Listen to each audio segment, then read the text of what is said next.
بسم اللہ الرحمن الرحیم۔ السلام علیکم ناظرین، آپ یوٹیوب چینل دیکھ رہے ہیں، میں توکل حسین۔ پاکستان سے کچھ تازہ ترین اور اہم ترین معلومات میں آپ کے ساتھ شیئر کر رہا ہوں۔ آپ کو بتاؤں کہ آج خدا کر کے پارلیمانی پارٹی کمیٹی کا اجلاس ہوا، جس میں یہ اجلاس تقریباً 7 گھنٹے تک جاری رہا، جس میں تینوں سرپرست چیف بھی شامل ہوئے اور اعلیٰ فوجی قیادت، اس کے علاوہ تمام جو آپ نون لیگ، پیپلز پارٹی اور ایم کے ایم، جبکہ اپوزیشن کی تمام جماعتوں نے بائیکاٹ کیا ہوا تھا، یہ موجود تھیں۔ تقریباً 7 گھنٹے اجلاس جاری رہنے کے بعد وہی اعلامیہ جاری کیا گیا جو آج سے کئی عرصہ پہلے تک بھی جاری اعلامیے ہوتے تھے۔ عام معمولی سی دخل اندازی کے اوپر بھی جو اعلامیہ جاری ہوتا تھا، وہی اعلامیہ آج بھی جاری کیا گیا۔ اعلامیہ یہ تھا کہ ہم آئندہ اس قسم کی غلطی کو نہیں دہرائیں گے، اپوزیشن کے ساتھ اپوزیشن کو نہیں چھوڑیں گے، پارلیمانی پارٹی میں نہ آنے والوں کو کے خلاف کار، یعنی کہ وہی طریقے انصاف کے خلاف ہی بات ہوئی تھی۔ اور جو جعفر ایکسپریس کا معاملہ تھا، اس کو ہائی لائٹ کیا گیا اور ساتھ ہی ساتھ دہشت گردی کے اوپر بات کی گئی۔ اپوزیشن کی جماعتوں نے پارلیمانی پارٹی کے اجلاس میں جانے سے انکار کر دیا اور رات گئے، انہوں نے پریس کانفرنس کی اور انہوں نے کہا کہ جب تک ہماری ملاقات عمران خان سے نہیں ہوتی تب تک ہم اس اجلاس میں شرکت نہیں کریں گے۔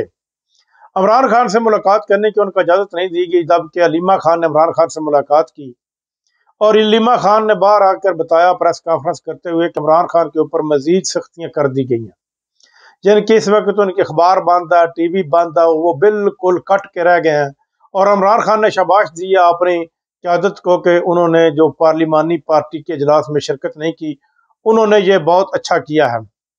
ناظرین، میں آپ کو بتاؤں کہ یہ جو لوگ مائنس کر رہے تھے نون لیگ کے میاں نواز شریف عمران خان کو، وہ خود مائنس ہو گئے ہیں۔ نواز شریف بیرون ملک سے لندن سے آئے تھے وزیر اعظم بننے کے لیے، کیونکہ وہ الیکشن لڑنا تھا، الیکشن لڑ کے جیتنا تھا، جتوایا جانا تھا، جتوانے کے بعد ان کو وزیر اعظم بنانا تھا، لیکن وہ وزیر اعظم کی دور سے دور ہو گئے۔ پھر وہ اپنے بھائی کو وزیر اعظم بنانے پر مجبور ہوئے، پھر اپنی بیٹی کو انہوں نے فارم 47 کے اوپر وزیر اعلیٰ بنا دیا۔ اور ان کے حصے میں کون سی نوکری آئی کہ لاہور میں جو عمارتیں ہیں، جو پرانا ورثہ ہے، پرانی عمارتیں ہیں، شاہی قلعہ ہو گیا یا جہانگیر ٹومب ہو گیا، ان کی تزئین و آرائش جو کی ذمہ داری جو ساری اب نواز شریف کو دی گئی ہے۔ وہ کس طرح دی گئی ہے؟ اس کے اندر بھی ایک گیم ہوتی ہے کہ یعنی کہ 2 ارب روپے کا اگر ٹھیکہ ہوگا تو نواز شریف وہاں پر 50 کروڑ لگائیں گے اور 1.5 ارب اپنی جیب میں ڈال لیں گے۔ یعنی کہ نواز شریف کو بزی کرنے کے لیے یہ ساری تزئین و آرائش کا جو کام ہے نا، وہ اس کے ذمہ ہے۔ یعنی کہ 4تھی دفعہ کا وزیر اعظم بننے کا خواہش مند آدمی اب یہ کنسٹرکشن کا کام کرے گا لاہور میں، صرف وہ بھی لاہور میں، صرف اور صرف ان کا یہ کام رہ گیا۔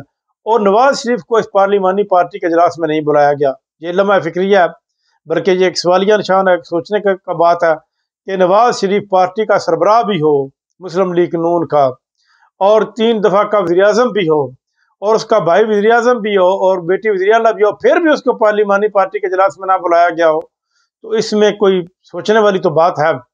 اور ساتھ ہی ساتھ جو ہمارے انتہائی قابل احترام اور انتہائی محنت کش وزیر داخلہ ہیں، جو کہ پاکستان کرکٹ بورڈ کے چیئرمین بھی ہیں، جن کے پاس 2 3 عہدے ہیں، وہ بھی اس اجلاس میں شریک نہیں تھے۔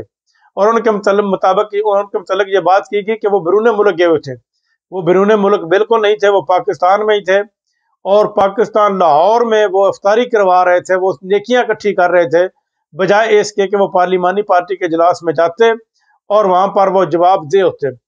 پارلیمانی پارٹی کے اجلاس میں جو ہے وہ اپوزیشن کو تو بلایا نہیں گیا، اپوزیشن میں نہیں سوال کرنے تھے، یعنی کہ خود نہ تو سوال کرنے والا تو وہاں پر ہے ہی نہیں تھا، خود ہی آپ ہی سوال کیے گئے، آپ ہی جواب دیتے گئے، اور اخیر پر یہ نکالا گیا کہ ہم اس ملک میں ہر صورت کو مضبوط کریں گے، دہشت گردوں کو یہ کریں گے، وہ کریں گے۔ لیکن جو انڈیا کے وزیر اعظم نے بیان دیا تھا، اس کے خلاف کسی قسم کی کوئی بات نہیں ہوئی، نہ ہی انہوں نے کوئی بات کی ہے۔ اب وہی بات بار بار کرنے سے اس ملک میں کیا امن آ جائے گا؟ جو طریقے انصاف کو دبانے کی بات کیجیے، 84% لوگ ہیں طریقے انصاف کے ساتھ، اور یہ سوشل میڈیا، اور پھر بار بار یہ ایک بات کی گئی کہ سوشل میڈیا جو پاکستان کو وہ کمزور کر رہا ہے، وہ پاکستان کی داخلی معاملات میں اثر انداز ہو رہا ہے۔ یہ بالکل سوشل میڈیا نہیں اثر انداز ہو، ڈیجیٹل میڈیا بالکل کوئی اثر انداز نہیں ہو رہا۔ یہ الیکٹرانک میڈیا جو جس کو گورنمنٹ چلاتی ہے، جو ٹیلی ویژن وغیرہ ہیں، ان کا نہ تو کسی جو لائسنس لینا بہت مشکل ہے، اور لائسنس لینے کے بعد چند نام نہاد لوگوں کو اس کے اوپر بٹھایا جاتا ہے اور چند ایک باتیں وہ کرتے ہیں وہ حکومت کے فیور میں ہوں۔ لیکن جو سوشل میڈیا ہے وہ کھل کر بات کرتا ہے، اور یہ سوشل میڈیا نہیں ہے بلکہ یہ ایک عوام ہے۔ یہ 84% عوام اس کے ساتھ جڑی ہوئی ہے۔ وہ آ کے سچ کی بات کرتے ہیں، وہ نہ تو کسی سے تنخواہ لیتے ہیں اور نہ ہی ان کو پیورا کا لائسنس چاہیے۔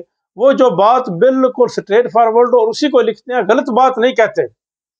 غلط بات یا پاکستان کے خلاف وہ کسی قسم کی کوئی بات سوشل میڈیا، پاکستان کا سوشل میڈیا نہ پاکستان کے خلاف کوئی بات کرتا ہے اور نہ آرمی کے خلاف، اور نہ ہاں اگر کوئی غلط کام کرے، فرض کر کو اگر آرمی کا یا اسٹیبلشمنٹ ہماری کو غلط کام کرتی ہے تو اس کو وہ ہائی لائٹ کرتے ہیں، اگر حکومت کو غلط کام کرتی ہے تو اس کو بھی ہائی لائٹ کرتے ہیں، اور یہی سوشل میڈیا کا کام ہے۔